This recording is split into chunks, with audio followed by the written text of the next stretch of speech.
A todos, buenas noches. Vamos a continuar con el proyecto Leamos en esta ocasión a leer mitos y leyendas de la región Sierra, no sin antes igual contarles un poco de las experiencias que está viviendo Ecuador. Lamentablemente se desborda el tema de la inseguridad. Son unos días muy extraños, sobre todo porque se siente en carne propia lo que ocurre. En ese sentido hay que cuidarse, hacer de igual de nuestro entorno, poder conversar sobre medidas de seguridad, sobre algunas cosas que podemos evitar si nos trasladamos a los lugares de trabajo o de regreso a casa, que también a veces se complica la situación. Ayer, mientras viajaba de regreso a casa, veía cómo la gente trataba de correr, de esconderse en sus domicilios y recordaba mi infancia, que fue muy linda, digamos, porque en nuestro pueblo no había nada de eso y podíamos correr, saltar, jugar por las calles y ver que ese tipo de vida ya no volverá, y nuestros niños no pueden vivir eso, porque conversaba con mi sobrino que estaba igual entristecido con la situación y sobre todo conmovido porque igual es otra vez como encerrarse cuando estábamos en la pandemia, y eso sí les afecta a todos. Así que vamos a poner todo el esfuerzo posible para que nuestro entorno al menos se sienta seguro y que hagamos algunas otras actividades en las que podamos desahogarnos y entretenernos, porque el desborde de esta situación ya viene de hace muchos años y en algún momento se iba a volver incontenible. Así que nosotros seguimos con este proyecto. Leamos, darle fuerza a todos los que están al frente velando por nosotros, y nosotros igual. Hagamos todo lo posible por cuidarnos y también por conocer a nuestro entorno. Muchas de las veces recuerdo que cuando mamá recién llegó a Quito, nosotros teníamos la costumbre en Huasuntos de convidar cosas, comida, alimentos, productos que cosechábamos con la vecindad. Y cuando mamá recién llegó a Quito, igual comenzó a hacerlo. Y nosotros decíamos, no mamá, es que acá es distinto, porque alguna gente lo recibía con recelo.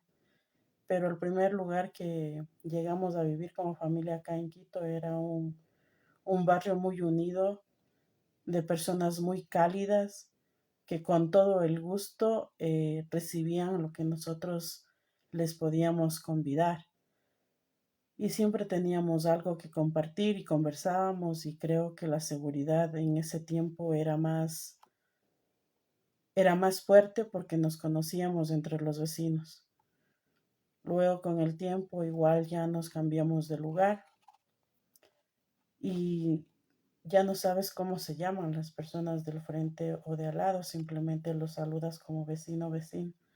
Entonces es muy difícil por el mismo hecho de trabajar o de mantenerse en otras actividades fuera de la casa, de conocer, de saber con quiénes contamos o no. Así que creo que es momento de darnos fuerza entre nosotros para continuar. Y como les había mencionado, esta vez vamos a leer leyendas de la Sierra Ecuatoriana, que fue recogido por Mariana Falconín Samaniego. Vamos a leer El Toro del Rosal. Esta leyenda es de la provincia del Carchi. Allá por el año de 1940, en la ciudad de Tulcán había aumentado escandalosamente el número de bares, cantinas, discotecas y otros lugares de dudosa diversión, por lo que se estaba fomentando el vicio al alcohol y a los placeres mundanos. A pocos kilómetros de la ciudad existía una de las mejores y extensas haciendas del lugar llamado El Rosal, que se dedicaba a la producción lechera y a la cría de toros de lidia. Entre estos animales existía un ejemplar que era el orgullo de la hacienda, de complexión robusta, color barroso, con enorme y filuda cornamenta y que respondía al apelativo de veneno. Con enorme y extraño nombre de sus dueños que le habían puesto debido al carácter indómito del animal que sólo podía ser manejado por uno de los peones del lugar, que por cierto era conocido con el sobrenombre del Bobo Juan, por ser persona disminuida en sus facultades mentales y que mantenía una extraña relación de cariño con el animal. Los demás peones se burlaban de él, sobre todo cuando escuchaban las interminables conversaciones que el hombre con su lenguaje deficiente tenía con el toro mientras lo arreaba al potrero para dejarlo comer en los pastizales. Era conocida la devoción que el Bobo Juan tenía para acudir cada domingo a la iglesia, donde pasaba casi todo el tiempo, hasta que prácticamente el párroco tenía que sacarlo de allí. Cuando alguien, en son de broma, le preguntaba qué tanto rezaba, el hombrecito contestaba que pedía a Dios por la salvación de todos los habitantes de la ciudad, que se pasaban bebiendo y pecando, y que el Señor le había prometido hacer algo para remediar tamaño mal. Al escuchar esta respuesta, los curiosos soltaban estruendosas carcajadas, murmurando irónicamente: «Ve el mudito, creyendo en milagros». Una noche, sin que nadie se diera cuenta, el toro había escapado de los corrales. Al día siguiente, el propietario ofrecía una cuantiosa recompensa a quien indique el paradero del animal. Extrañamente, en la ciudad de Tulcán, luego de las 12 de la noche, empezó a dejarse ver un toro con las mismas características de veneno, que corría por las calles completamente enfurecido, embistiendo a cuanto parroquiano encontraba en su camino. Por lo general, en estas altas horas de la noche, después de las reuniones donde se ingería abundante alcohol, se daban escándalos con actos de vandalismo. Los fiesteros salían a las calles y proseguían con peleas, quedando a veces heridos o muertos. Era en esas circunstancias cuando aparecía, como salido de la nada, el toro mencionado, que con furia enorme atacaba a los trasnochadores, mandándolos al hospital a curar sus heridas.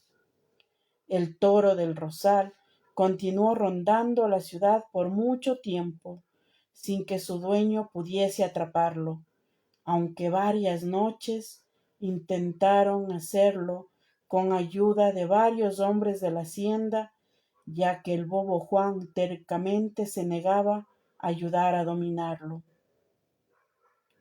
Los viciosos trasnochadores empezaron a dejar de ir a las cantinas por temor a encontrarse con el animal, con lo que la paz y tranquilidad regresaron a la ciudad de Tulcán.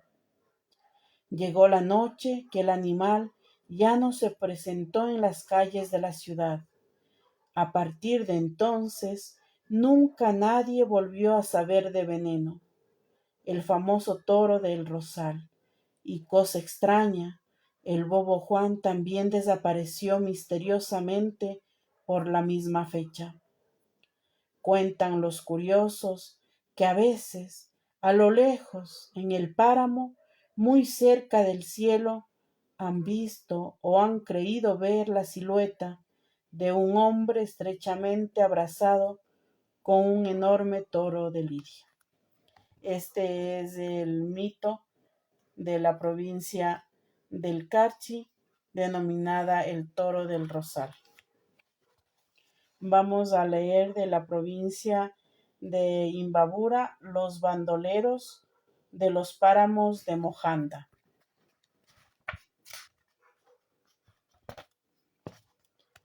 Una antigua versión recogida de boca en boca cuenta que allá por el año de 1850, en los fríos páramos del monte de Mojanda, con vista hacia la provincia de Imbabura, una numerosa cuadrilla de bandoleros, capitaneados por un audaz aventurero de apellido Frías, tomaron posesión de esos parajes solitarios y agrestes, para lo cual construyeron un refugio a corta distancia del antiguo camino que, pasando las lagunas, conducía a Otavalo y demás pueblos del norte. En un sitio oculto perforaron una amplia cueva en donde guardaban oro, joyas valiosas y distinto tipo de mercadería producto del hurto en las ciudades y pueblos vecinos.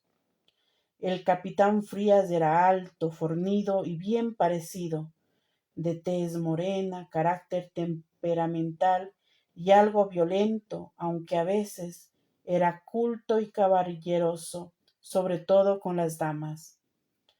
Era magnífico jinete y andaba siempre acompañado de su mascota, un corpulento perro danés amaestrado para arrojarse al cuello de los viajeros que acertaban a pasar por esos caminos.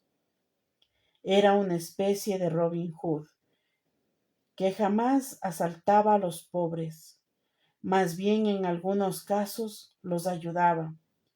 Es a los ricos comerciantes a quienes perseguía y los desvalijaba de sus pertenencias.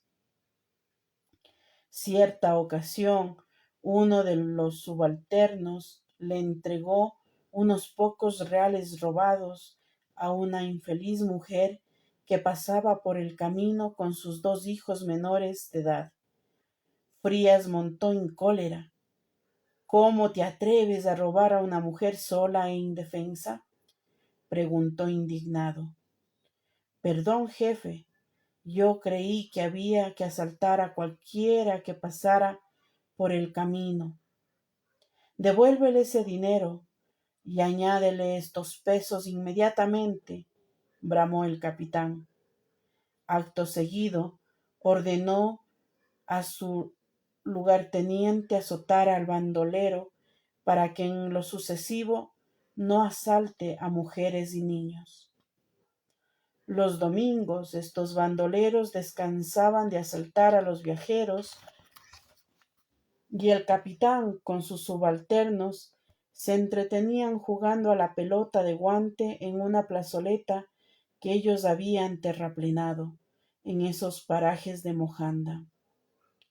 También en las tardes armaban fiestas al interior de la cueva, a donde varios de los bandoleros llevaban amigas a las que vendaban los ojos en las proximidades de la cueva, con el fin de que el sitio de éstos se mantuviera en mayor secreto. Se organizaban verdaderas orgías donde el vino y licores finos corrían a raudales. Durante 10 años los bandoleros vivieron y gozaron a sus anchas, pero en 1961 llega a la primera magistradura Gabriel García Moreno y se propone acabar con la cuadrilla de fascinerosos del Mojanda, quienes gozaban de fama siniestra. El presidente ordenó que una cuadrilla de 50 hombres bien armados partiera a rodear el páramo y dar con las famosas cuevas y con la consigna de capturar a Frías y su tropa, vivos o muertos. En secreto, pues, salió desde Quito una columna de batallón portando buen armamento, es decir, fusiles y lanzas, con un piquete de caballería y tiendas de campaña, para sitiar a los bandoleros en los páramos del Mojanda. Pronto las tropas gobiernistas vienen a capturarnos, dijo Frías a sus hombres. Coloquen la piedra más grande que encuentren en la boca de la cueva. Nadie debe descubrir que allí se guarda. Por la noche hicieron contacto los soldados con los facinerosos, dándose algunas bajas entre los dos bandos. Los bandoleros se retiraron hacia la provincia de Imbabura con el fin de pasar a Colombia, pero como vieron que tuvieron que movilizarse en grupos y era peligroso, decidieron que cada quien tomaría su rumbo. El capitán Frías se había refugiado en Otavalo, en casa de un amigo, pero acostumbrado a la libertad y al monte, ya no soportaba tanto encierro, por lo que pensó jugarse el todo por el todo, y un buen día, luego de agradecer a su amigo y despedirse, montó su caballo, y acompañado de su fiel perro, partió con dirección a Ibarra. Llegando a la ciudad, entre las sombras de la noche, cerca encontró abierta una taberna a la que se dirigió para proveerse de una botella de coñac y poder proseguir su viaje hacia el norte. Llamó a la puerta y apareció una mujer joven y hermosa. Buenas noches, hermosa dama. ¿Puede proporcionarme una botella de coñac para aguantar el frío?, dijo galantemente el bandolero.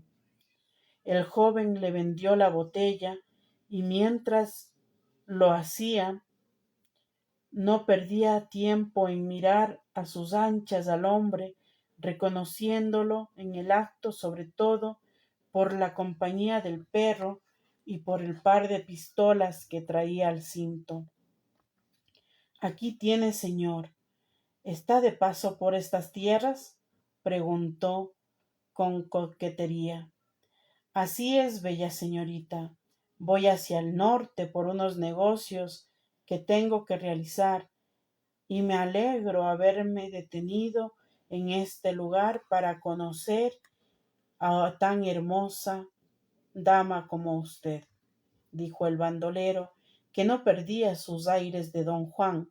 Inmediatamente entregó el importe de la compra en billetes de mayor valor. Por favor, espéreme un momento. Voy por el vuelto, dijo la mujer, y entró como alma que lleva el diablo al interior del local, llegando hasta el dormitorio donde se encontraba su marido. Levántate y ve por la policía, que allí fuera está ese bandolero del Mojanda, el cabecilla de la banda, le dijo al marido tratando de no levantar la voz. Entonces el marido de la tabernera saltó por las tapias aconsejándole que entretuviera al forastero. Rápidamente salió la mujer alegando que no tenía vuelto. No se preocupe, señorita, puede quedarse con el cambio y si no es mucho atrevimiento, quisiera que aceptara tomar una copita conmigo. Gracias, caballero. Acepto con gusto, pues estoy sola. Mi marido está en la ciudad y volverá mañana. ¿Qué le parece si jugamos una partida de naipe para amenizar la noche?, propuso el hombre. Encantada, caballero. Me gusta mucho el juego de la baraja, dijo taimadamente la mujer, tratando de ganar tiempo. De modo que los dos se sentaron en una mesa de la taberna, y entre juego y juego, copas iban y copas venían, mientras el bandolero creía haber hecho una nueva conquista, sin hacer caso de la intranquilidad del perro que gruñía y lo jalaba de la ropa para llevarlo. Estando en lo mejor, se oyeron rumores de gente que se acercaba. En efecto, a los pocos segundos, varios policías al frente del comisario lo rodearon, desarmándole y llevándole enseguida a prisión. A la mañana siguiente, tras un breve sumario verbal, fue conducido al caldazo, levantado en la plaza de la Merced Ibarra.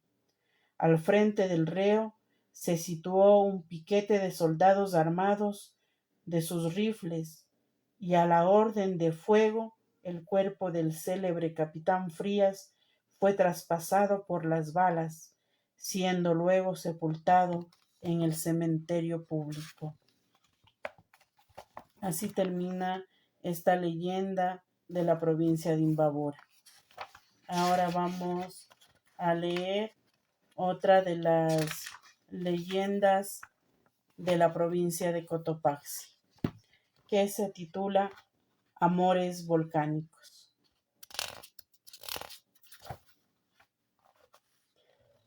Cuentan los abuelos que al inicio de los tiempos la madre naturaleza empezaba a adornar la tierra con árboles y plantas, con ríos y mares que atravesaban su suelo. Varios montes, montañas, nevados y volcanes crecían majestuosos a lo largo y ancho de la cordillera andina. Dos nevados hermosos erguían sus testas coronadas de nieve, y por su cercanía entre sí, la madre naturaleza les había dado el nombre de Illiniza norte al varón e Illiniza sur a la hembra. No tardó el amor en hacer de las suyas, y al poco tiempo de creados, los dos nevados se enamoraron perdidamente, y en una emotiva ceremonia, con la bendición de la Pachamama y teniendo como testigos al Padre Sol, contrajeron nupcias jurándose amor eterno. De estos ardientes amores nació el Monte Corazón, que creció entre mimos y halagos de los esposos y Illiniza. Pero pasaba el tiempo y la rutina carcomía el amor entre los esposos. Además, el nevado Illiniza norte ya no era tan atento como antes con su amada Illiniza sur. Ya no le decía lo hermoso que se veía con su mantón de nieve coronando sus sienes y otras cosas por el estilo que siempre las esposas desean escuchar, y como no faltan las tentaciones, ocurre que el volcán Cotopaxi, que andaba por ahí cerca, se había enamorado en silencio de la hermosa Illiniza sur. Y al ver que la pobre sufría por la desatención del marido, se animó a consolarle, y un buen día le declaró su amor. Y Illiniza sur, mujer al fin, se sintió halagada con los piropos y atenciones del aventurero Cotopaxi, cuyo nombre en quichua significa cuello de luna, y que era tan alto y arrogante que cualquiera se sentiría halagada de ser cortejada por semejante varón, pero hasta ahí no más llegaba. Sin embargo, tanto fue el asedio que una noche, mientras el marido dormía, Illiniza sur cedió a los requerimientos de Cotopaxi y se entregó a sus gélidos pero apasionados abrazos. Los amantes no sabían que de lejos un nevado envidioso los vigilaba. Este se llamaba Rumiñahui, y ni corto ni perezoso fue con el chisme a Illiniza norte, quien al saber de la infidelidad de su esposa la repudió para siempre.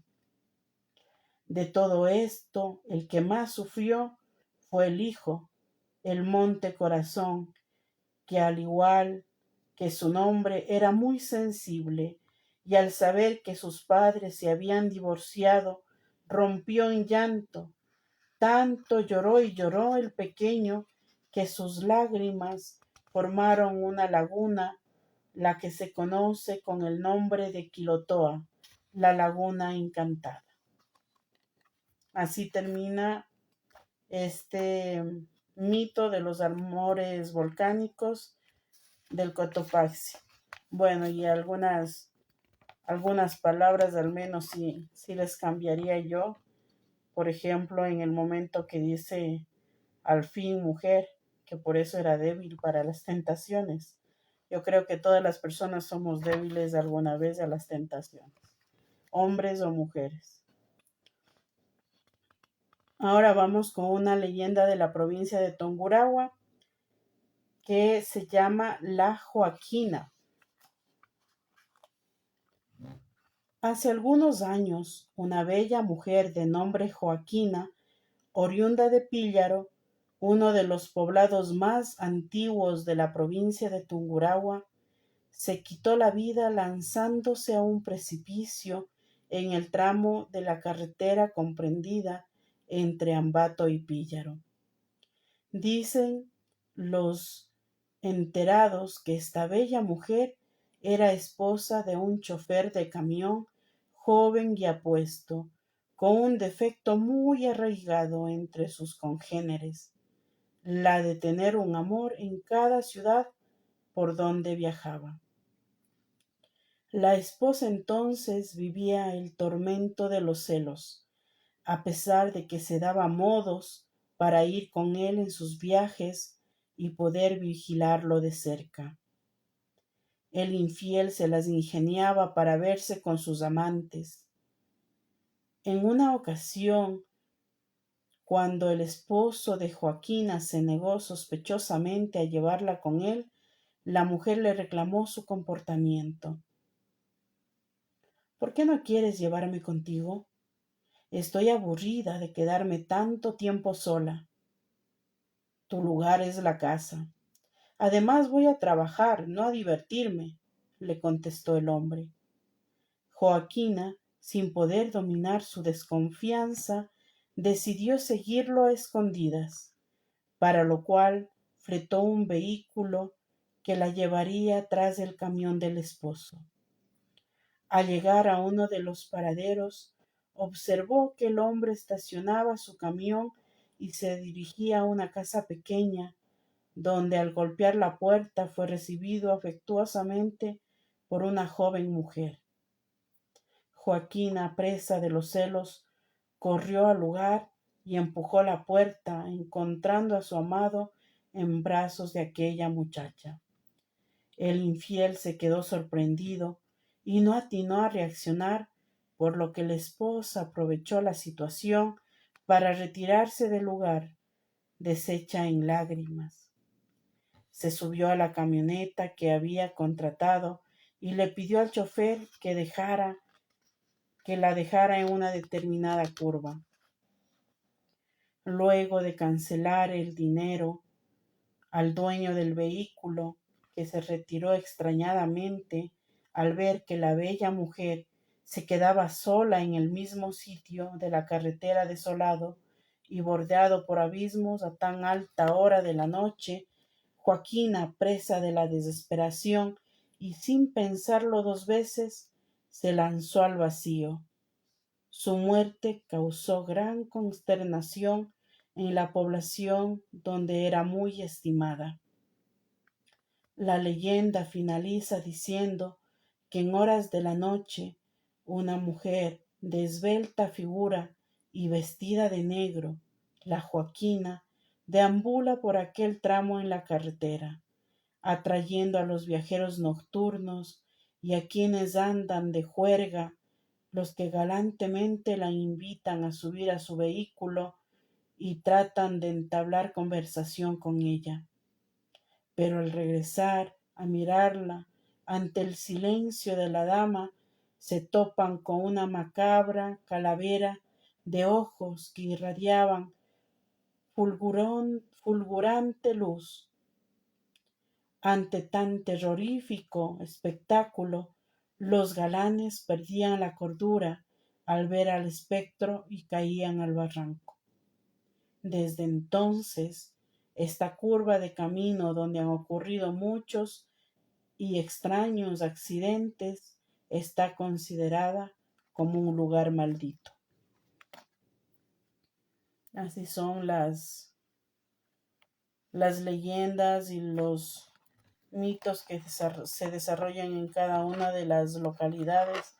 A veces son digamos, muy populares y no pueden determinarse el lugar porque se repiten algunos actos en otros lugares de similar forma. Ahora vamos a leer La Virgen del Morocho. Esta leyenda es de la provincia de Bolívar.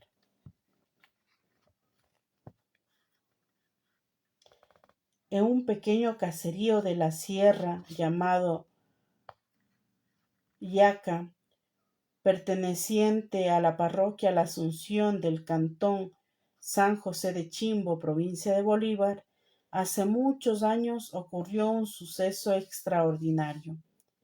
En medio del campo se destacaba una pequeña casa donde vivía doña María, una dulce viejecita que cultivaba con esmero su mínima parcela donde se veían hermosas plantas de maíz y otros productos del lugar. A un costado también se observaba un corral repleto de aves como gallinas con polluelos, patos, gansos y otros animales. Doña María tenía varios hijos, cuales se habían formado y también ya tenían sus respectivas familias, con descendencia, lo que le hacía muy feliz a la anciana al verse rodeada de numerosos nietos. De entre ellos había uno en especial que era muy pegado a la abuela y solía pasar con ella los fines de semana. Se llamaba Lucas y tenía 10 años de edad. Una de las tareas que más deleitaba a la viejecita era alimentar a las numerosas aves. Todos los días, a media mañana, salía con su canasta llena de morocho, rumbo al corral. Las gallinas empezaban feliz cacareo y alborotaban todo el sitio. La mujer, llena de gozo, tomaba con su mano derecha el generoso grano y esparcía sobre el patio, lanzando al ver cómo sus animalitos comían el alimento. Cuando terminaba con la canasta, en brazos se alejaba lentamente del lugar, dirigiéndose hacia la cocina para depositar el cesto sobre una de las mesas. Empezó a notar que en la canasta quedaba un grano de morocho. Sin embargo, no le dio importancia al inicio. Pero no era ella solamente la que había notado tal cosa. Un sábado que su nieto Lucas llegó a visitarla, la acompañó al corral a dar de comer a sus aves y al terminar cogió la cesta y junto con su abuela entró a la casa. El niño depositó el objeto sobre la mesa y le llamó la atención mirar un pequeño grano de morocho oscilar solitario dentro de la canasta. Mira, abuelita, sobró un grano, dijo. Sí, hijito, casi siempre sobra un granito. No sé por qué, contestó la viejita. Doña María se acostumbró a ver a diario el grano de morocho sobrante. No así su nieto, el pequeño Lucas, quien el sábado siguiente que acompañó a la abuela a dar de comer a las aves, notó que en la cesta nuevamente quedaba un grano de morocho. Abuelita, otra vez un granito, míralo. Sí, hijito, siempre ocurre lo mismo. ¿Por qué, abuelita? No lo sé, contestó la abuela. El niño, lleno de curiosidad, tomó el grano con el pulgar y el índice de su mano derecha y lo colocó sobre la palma de su mano izquierda. Algo en el centro del grano había llamado su atención. Acercó la vista y enfocó el minúsculo grano de morocho y observó con asombro una figura. Era la imagen de la Virgen María, sosteniendo al niño Jesús en brazos, parecida a la impresión que tenía en su libro de catecismo. Abuelita, hay el dibujo de una Virgen aquí dentro del granito. ¿Qué dices, hijito? Es la figura de una Virgen, repitió el niño. Mira, abuelita. La anciana, con sus ojos algo miopes, trató de enfocar lo que el nieto sostenía frente a su rostro. Miró con dificultad y pudo observar, aunque algo borrosa, la imagen de la Virgen María enclavada en el corazón o membrillo del grano de morocho. De la emoción se llevó la mano al pecho y se sentó en la silla que tenía cerca. El niño depositó el grano sobre la mesa y se volvió hacia la abuela. ¿Por qué está el dibujo de la Virgen en este grano? Preguntó curioso. No sé, hijito, debe ser un milagro. Anda a tu casa y dile a tu papá que venga. Necesito que él conozca el misterio. El nieto, en veloz carrera, se dirigió a la casa, que quedaba a solo una cuadra de allí, y atropelladamente contó lo sucedido a su padre, que era el primero de los hijos de doña María.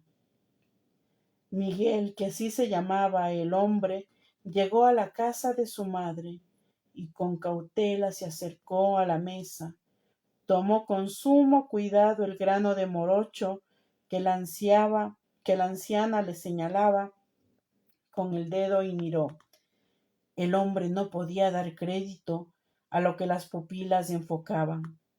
Después de largo rato, tomó con cuidado el grano y lo introdujo en un cofre que pidió a su madre. Es necesario que llevemos el grano donde un sacerdote, dijo el hombre. Cuando llegaron a la parroquia de la Asunción, se dirigieron a la iglesia del lugar y ubicaron al párroco, el padre Villagómez, a quien le indicaron el hallazgo. El cura se sorprendió al mirar el interior del brillante grano y ver con claridad la imagen de la Virgen María sosteniendo al niño Jesús. «Esto es un milagro», exclamó. Luego tomó el grano de morocho y la colocó en una copa de vidrio que tenía en la sacristía y lo puso en el altar mayor. El extraordinario hallazgo se propagó por todo el pueblo y los habitantes empezaron a desfilar por la iglesia a ver el milagroso grano de morocho con la imagen de la Virgen María. Este suceso llegó a conocerse en los pueblos aledaños y más gente comenzó a llegar en romerías para conocer la sagrada imagen y pedirle milagros. Para entonces se la empezó a llamar como la Virgen del Morocho. El padre Villagómez consideró prudente informar de este acontecimiento a su superior, Monseñor Espinosa, obispo de Guaranda, quien, a pesar de constatar el hecho, consideró contraproducente rendir culto a algo no comprobado, lo cual, según él, perjudicaría a la religión católica, por lo que quiso quedarse con el pequeño grano de morocho y desaparecerlo. El padre Villagómez retuvo en su poder el objeto de discordia y resolvió devolverlo a sus originales dueños. En la actualidad, el grano de morocho con la imagen de la Virgen María se conserva intacto al interior de una burbuja de vidrio, siendo custodiado por don Lucas, último descendiente de la familia Vargas. Entre las brumas del tiempo, poco a poco fue quedando en el olvido, aunque de vez en cuando uno que otro turista o pequeños grupos de peregrinos que llegan al caserío se dirigen a la casa de don Lucas y piden permiso para ver en el diminuto y brillante grano lo que alberga en su interior, un misterio que aún no ha sido resuelto. Así termina esta leyenda denominada la Virgen del Morocho.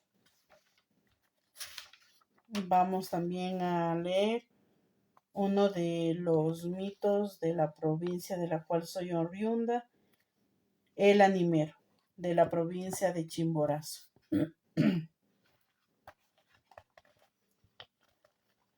La tradición del animero nació en la colonia en el siglo XVIII, con el fin de conmemorar el Día de los Difuntos, fecha religiosa del 2 de noviembre y que en la época de la Real Audiencia se realizaba en algunos pueblos de la Sierra Central, siendo muy comentado los de Quimiaj, Penipe y Cubijíes. El animero es un personaje que escoge por voluntad propia esta misión, como un acto de penitencia o de fe. Por lo general es un oficio que pasa de padres a hijos. Voy a contarles la leyenda del animero de un pequeño pueblo llamado Cubijíes, ubicado a pocos kilómetros de la ciudad de Riobamba. En el mencionado pueblo vivía una joven muy tranquila e inteligente de nombre Cristóbal. Su padre y su abuelo eran músicos de profesión. Habían sido animeros en sus respectivos tiempos. Un año anterior había fallecido su padre, por lo que al ser el primogénito le tocaba heredar la tradición a Cristóbal. Pero el joven, que tenía 20 años de edad, no se mostraba con entusiasmo en esa idea. Él amaba la música y se dedicaba con empeño al aprendizaje del saxofón, instrumento que su padre tocaba a la perfección. Él quería llegar a ser tan famoso y solicitado en las orquestas más importantes del país. Uno que otro año su padre lo había llevado con él la noche del 2 de noviembre para que aprendiera el mecanismo de aquel extraño rito. Sin embargo, la experiencia no era del agrado del joven, ya que por su carácter romántico y soñador se inclinaba más por las cuestiones del corazón antes que las de ultratumba. Además, hace pocos meses había fallecido Lolita, su novia de la infancia, aquejada por la tuberculosis, y se sentía triste y melancólico. A pesar de todo, por su juventud, el joven no había perdido la alegría de vivir y el tiempo que todo lo cura fue mitigando la pena.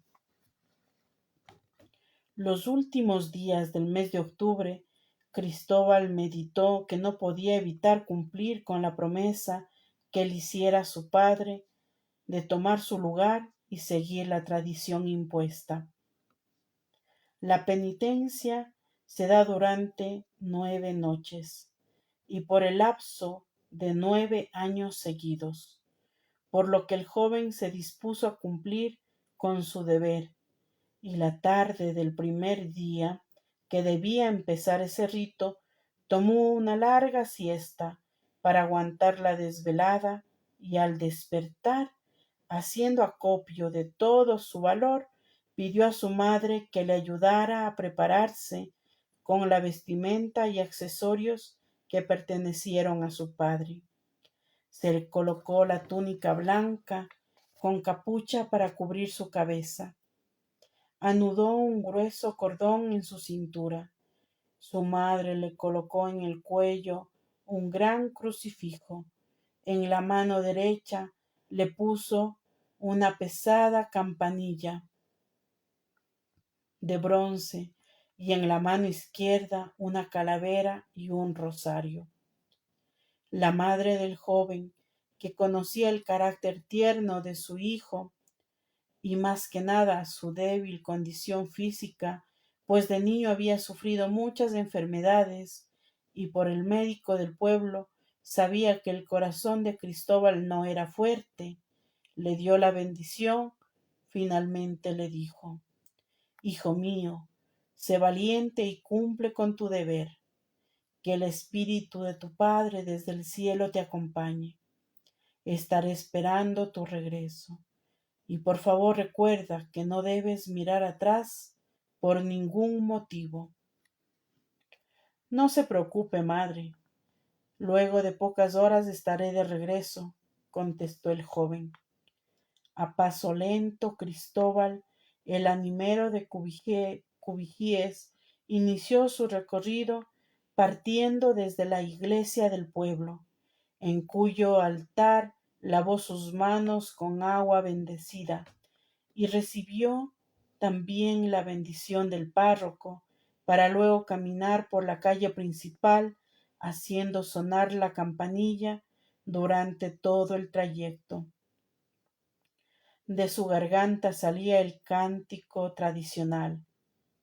Despierten, almas dormidas, de su profundo sueño, recen un Padre Nuestro y un Ave María por las almas benditas del purgatorio por amor de Dios.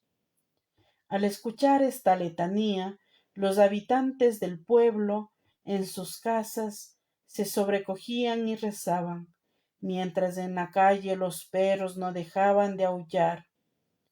Cristóbal, como es costumbre, empieza a subir el empinado camino que conduce al cementerio, en donde en absoluta soledad se arrodillaba frente a la cruz central sobre la cual depositaba la calavera. Daba 3 pasos hacia atrás y se acostaba boca abajo sobre la cruz.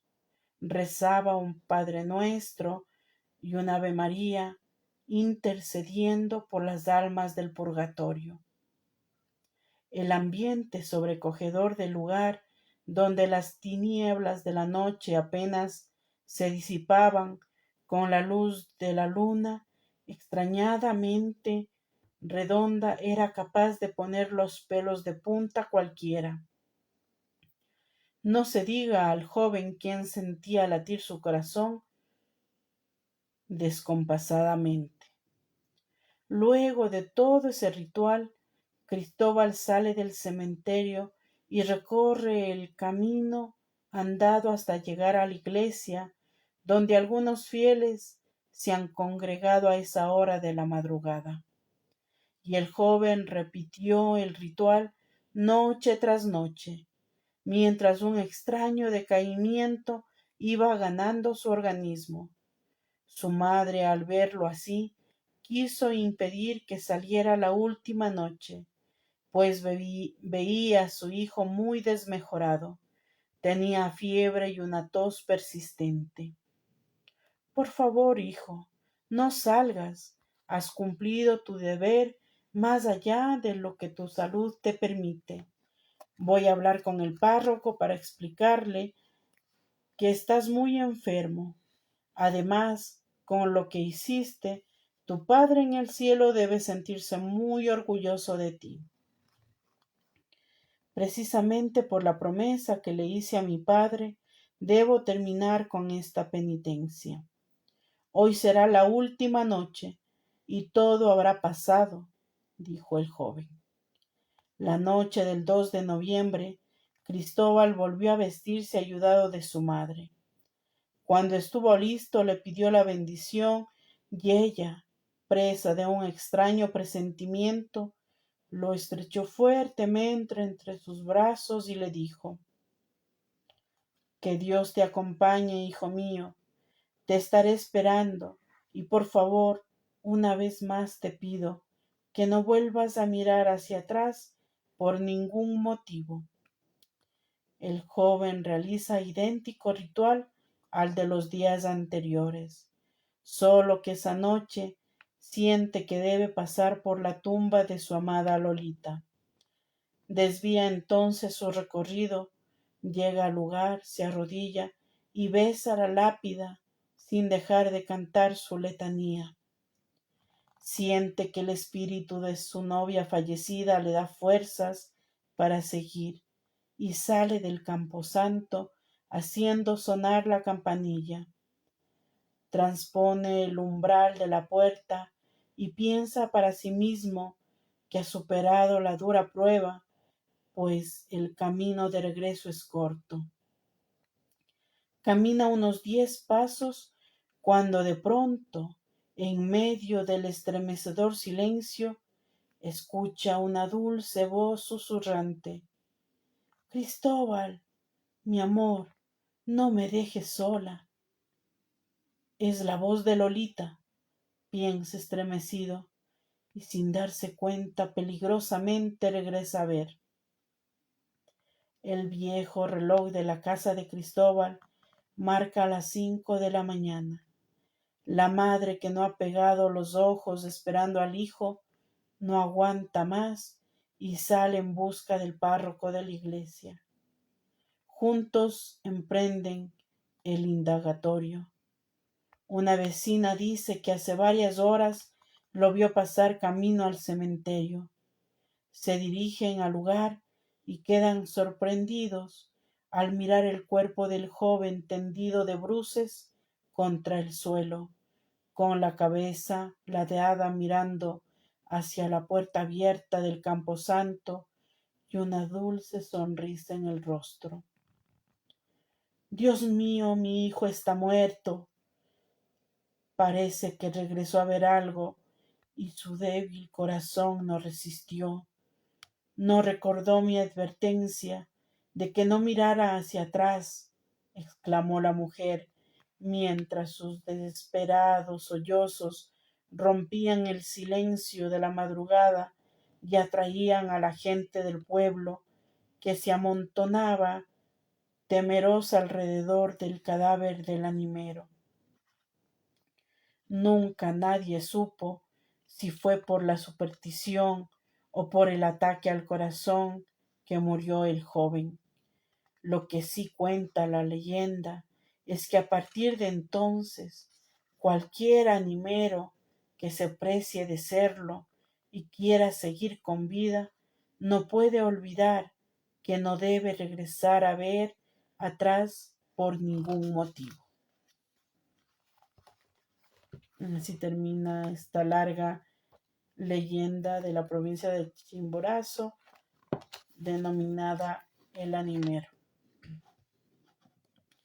Hay muchos cuentos, muchos relatos en donde se consigue igual mirar todo lo que vivían nuestros pueblos y también algunas historias y algunas cosas que siempre sucedían dentro del mismo.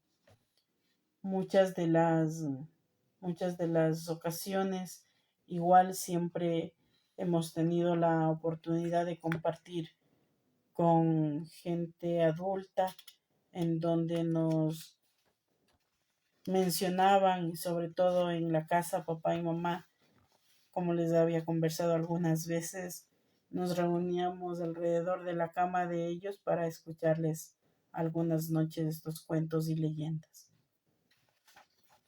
Vamos a leer también de la provincia de La Suay, la mujer que engañó al diablo.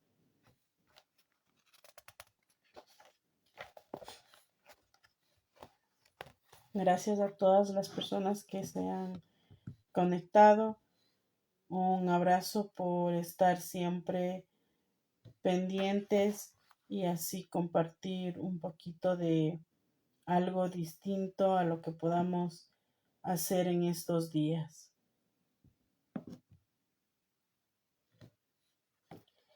En un pequeño pueblo cercano a la ciudad de Cuenca vivía una mujer conocida como Mama Guada. Esta mujer, entrada en años, era propietaria de una pequeña y apartada cantina y tenía fama de ser capaz de pasarse horas y horas hablando, conversando y chismorreando. Además, era una mujer muy respetada y hasta temida en el lugar, pues de ella se decía que fue la única persona que pudo engañar al diablo. Se sabe que este personaje siniestro anda por todos lados con la intención de llevarse las almas de los pecadores. Mama Guada sospechaba que el diablo andaba rondando su cantina en búsqueda del alma de los muchos desdichados que se entregaban al vicio. En especial intuía que andaba tras un hombre que bebía aguardiente hasta perder el sentido y que hace algunos días había sido corrido de su casa, dedicándose por entero a pasar en la cantina.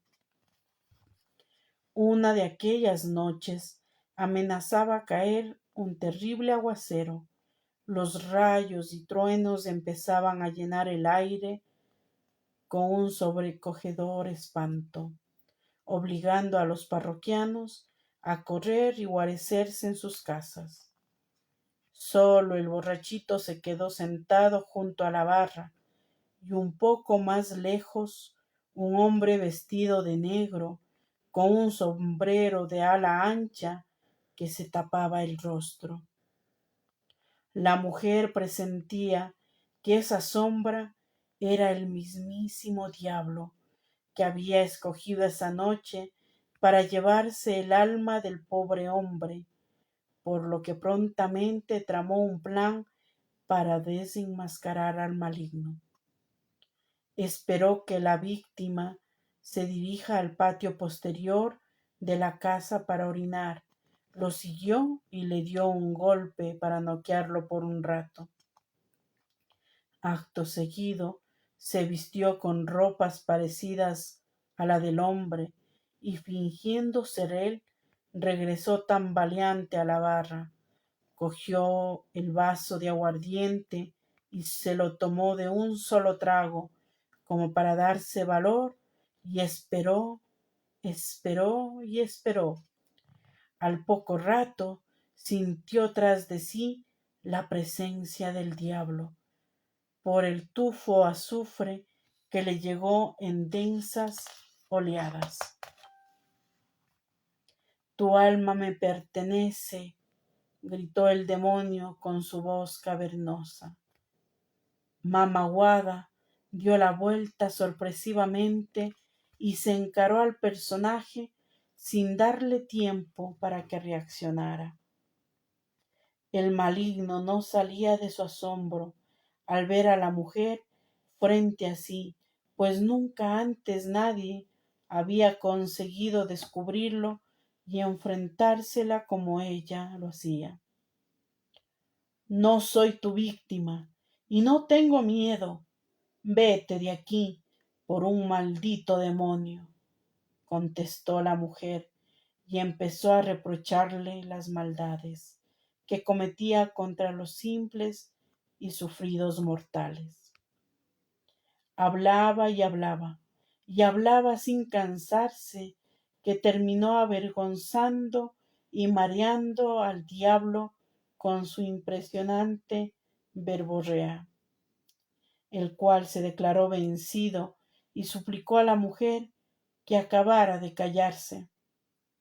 Mama Guada le hizo prometer que desde ese momento sería más comprensivo con los pecadores y dejaría de perseguir a los pobres mortales.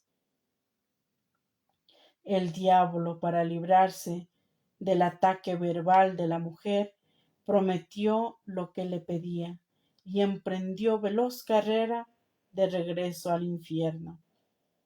Desde entonces la leyenda cuenta que al siniestro personaje no se lo ha vuelto a ver rondando por las inmediaciones del pueblo.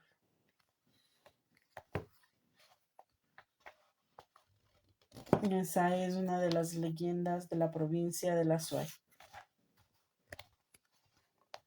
De la provincia del Cañar vamos a leer el origen de las guacamayas. Cuentan los abuelos que en tiempos remotos las tierras de lo que hoy son las provincias de Azuay y Cañar estaban pobladas por los cañaris. Un buen día los dioses se enojaron ante los excesos de los hombres y mandaron un torrencial diluvio sobre la tierra de Cañaribamba. Llovía interminablemente día tras día, inundando campos, casas y ahogando a personas y animales. Únicamente 2 hermanos varones alcanzaron a subir a la cumbre de un cerro llamado Huacañay y se guarecieron dentro de una cueva. Noche y día continuaba lloviendo, pero ventajosamente para los hermanos, las aguas no alcanzaban la cumbre. Al fin, después de cierto tiempo, cesaron las lluvias y un radiante arco iris apareció en el firmamento. Los 2 hermanos tímidamente salieron de la cueva y se encontraron totalmente solos. Observaron que el nivel del agua había bajado, dejando un suelo con una espesa capa de lodo que cubría la vegetación otrora abundante. Tenían hambre, pero no encontraron por allí cerca nada para comer. Caminaron y caminaron hasta cansarse, pero lo único que encontraban era el espeso lodo que cubría la tierra. Desanimados regresaron a la cueva y al ingresar se llevaron una agradable e inesperada sorpresa. Sobre una gran piedra plana estaban dispuestos deliciosos frutos y manjares. Sin pensarlo 2 veces, los hermanos se lanzaron sobre el delicioso festín y comieron hasta quedar satisfechos. El hermano menor se dirigió al mayor y le dijo: ¿Crees que estos alimentos nos regalan los dioses? Sí, es posible que ya perdonaron a los hombres, pero no estoy muy seguro, contestó el hermano mayor.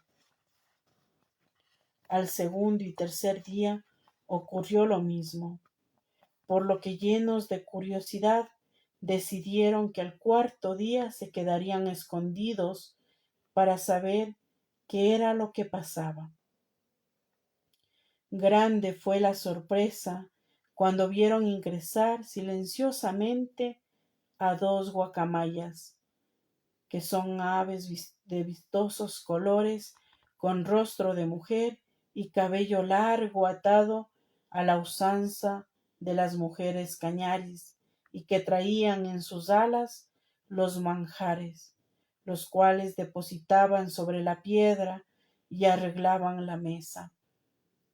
Los hermanos salieron muy sigilosos de su escondite y atraparon a las guacamayas, las cuales se convirtieron en hermosas mujeres que les contaron que habían logrado sobrevivir al diluvio, porque su padre, el gran brujo de la tribu, las convirtió en aves para que volaran lejos y que sólo recuperarían su condición humana cuando encontraran a 2 varones sobrevivientes, tal como estaba predestinado.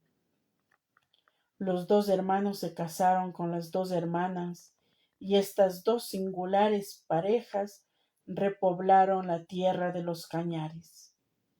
Desde entonces, las guacamayas son aves sagradas para los indígenas. Y bueno, Esta ha sido la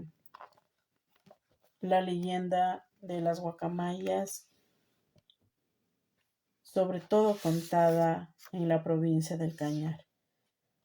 Y como aquí mencionan, igual dentro de estas provincias estaban situados los Cañaris. Igual el origen de mi apellido, Quituizaca, también es Cañari y significa peñón de tórtola. Así que estas son las historias que también nos corresponden y siempre nos contaban en la casa. Y para terminar esta noche vamos a conversarles el camino de los ahorcados, leyenda que se da en la provincia de Loja.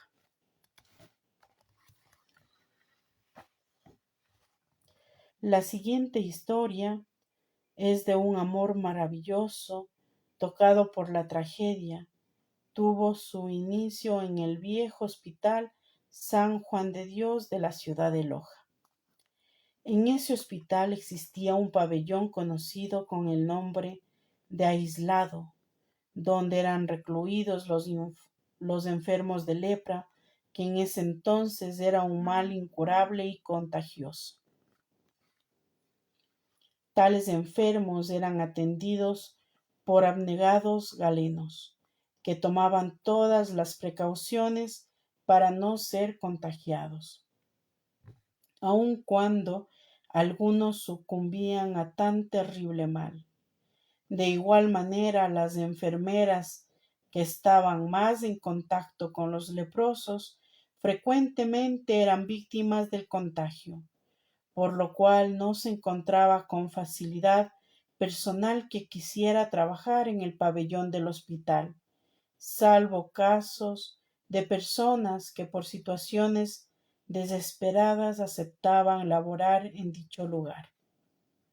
A las puertas de este hospital, regentado por las Hermanas de la Caridad, una noche apareció una canasta conteniendo a un recién nacido. Una de las religiosas que acababa de llegar observó el objeto y se enganchó a mirar, llevándose una gran sorpresa al observar que en su interior había una tierna niña de pocos días de nacida, envuelta en apenas una desgastada cobija. La Madre Superiora dispuso que ellas se encargarían de la criatura, a quien bautizaron con el nombre de Luz María. La niña creció en el convento de las religiosas, donde también había otros huérfanos como ella, y recibió la instrucción primaria en la escuela dirigida por las monjas, quienes al darse cuenta de la inteligencia de la pequeña, pusieron esmero en su educación y al crecer la capacitación con cursos de enfermería. Luz María, que había crecido en ese ambiente, no tenía miedo de acercarse a curar a los leprosos, y lo hacía con dedicación y alegría.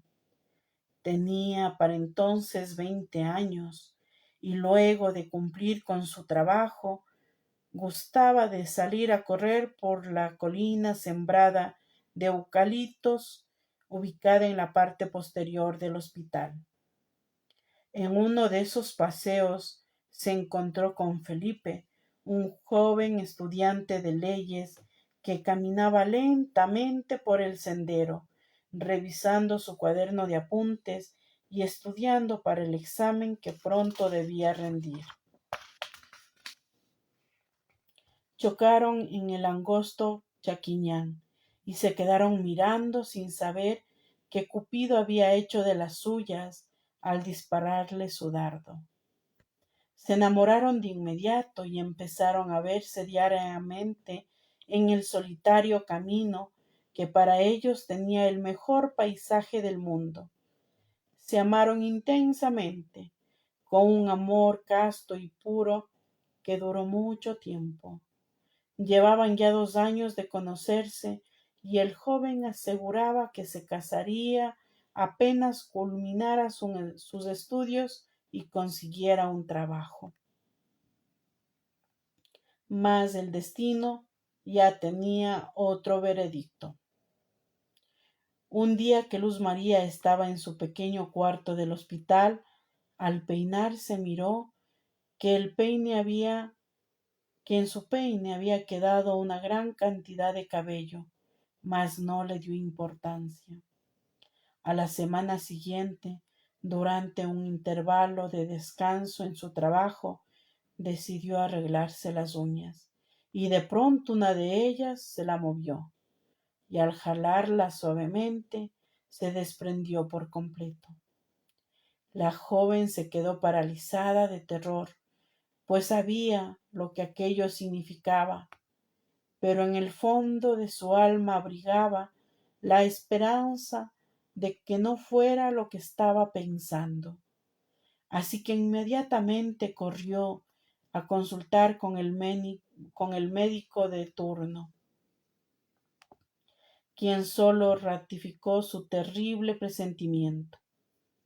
Estaba contagiada de lepra y tenía que vivir recluida como los demás enfermos aquejados de tan triste enfermedad.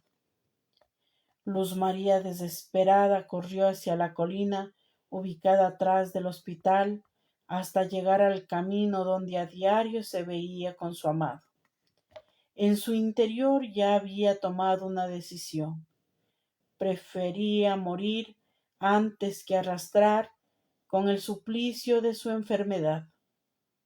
Sacó del bolsillo de su blanco delantal de enfermera un lápiz y la libreta de apuntes, y escribió una nota que decía: «Perdona, mi amado mío, estoy condenada de por vida.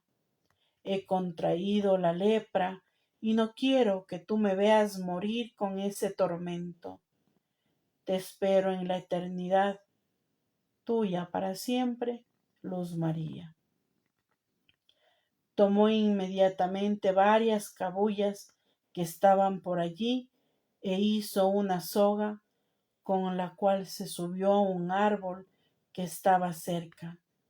Amarró en un extremo de la cuerda a una gruesa rama y el otro extremo a su cuello, y luego se arrojó al vacío. Cuando Felipe llegó al lugar de la diaria cita, se extrañó de no ver a su amada saltando y corriendo con la alegría que le caracterizaba. Al levantar la vista y mirar el árbol de donde pendía el cuerpo de Luz María, dio un grito y corrió a socorrerla, pero solo comprobó que ya no respiraba, estaba muerta. Presa de la desesperación, el joven lloraba a gritos, preguntándose el porqué de tal decisión. Al revisar los bolsillos del mandil de la joven, encontró la carta y leyó su contenido. «No dejaré que te marches sola, mi amor.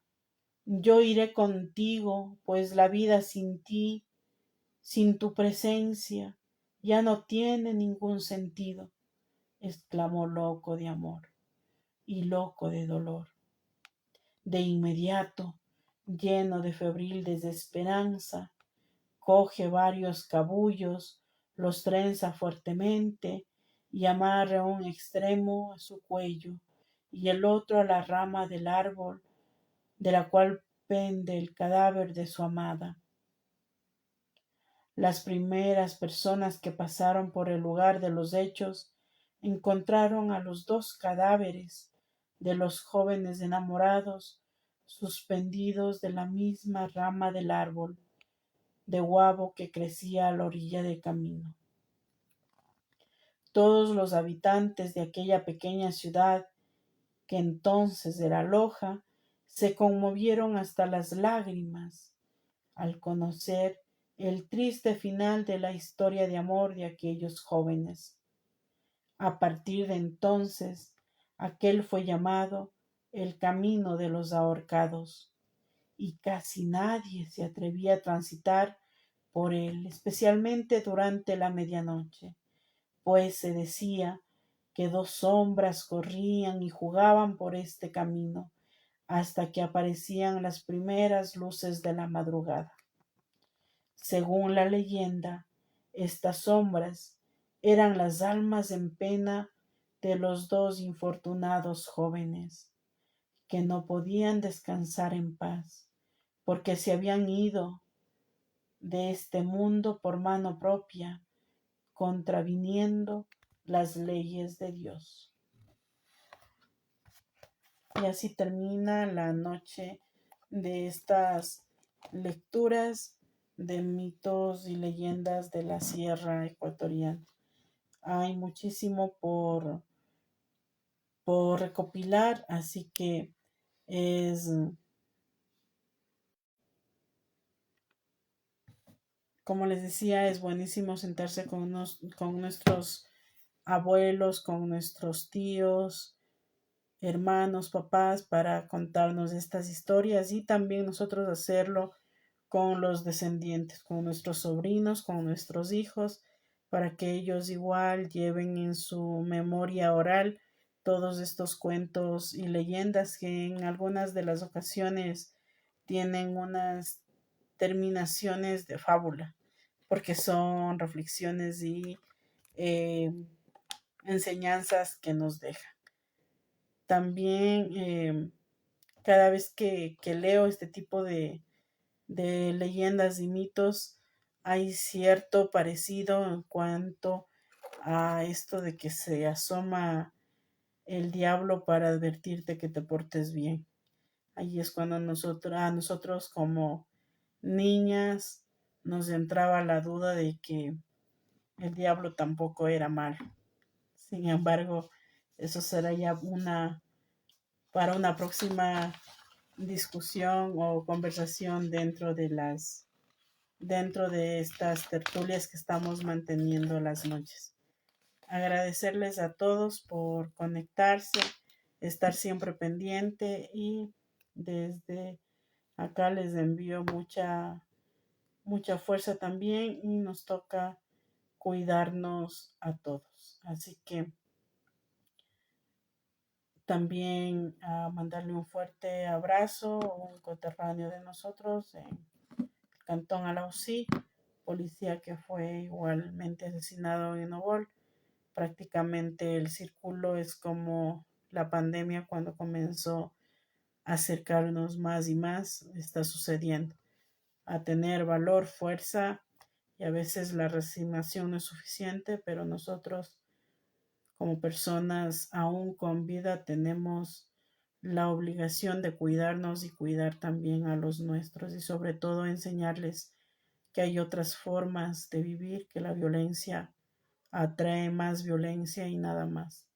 Así que a seguir mejorando, a seguir construyendo un nuevo país y que no se acabe lo que nosotros tal vez vivimos en la infancia, esa libertad con la que jugábamos en las calles, esa libertad con la que nos encontrábamos con los amigos y nos poníamos a conversar sin importar las noches o las madrugadas. Y lo mismo los viajes y todo lo que solíamos de hacer y que ahora prácticamente lo hacemos con miedo y eso debe terminar. Muchísimas gracias, un fuerte abrazo, a cuidarse un montón y nos vemos mañana.